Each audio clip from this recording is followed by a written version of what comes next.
Hi everyone, this is Natasha Ocha, your grief coach.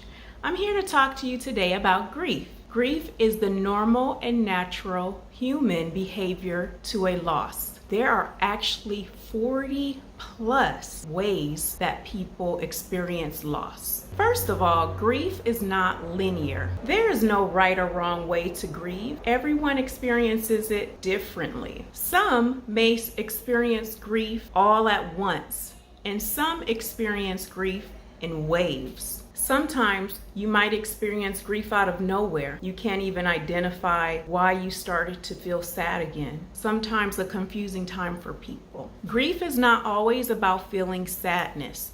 It can also manifest itself as grief, anger, numbness, sadness, just a sense of being out of place. It is important to allow yourself to feel whatever you are feeling. I began grief recovery in 2010 after the loss of my daughter Imani. She was given a 3% chance to live longer than 24 hours. She fought and lived 18 months, and I was terrified every second, every minute of those 18 months of her last breath. The anticipation of her death for 18 months was very heavy for me, and when she took her last breath, though I tried to save her, I knew that dreadful time was here, and I still didn't know how to deal with it. Shortly after her death, I was introduced to the Grief Recovery Workshop. Soon after completing this workshop, I began to learn how to deal and process my grief. It taught me coping skills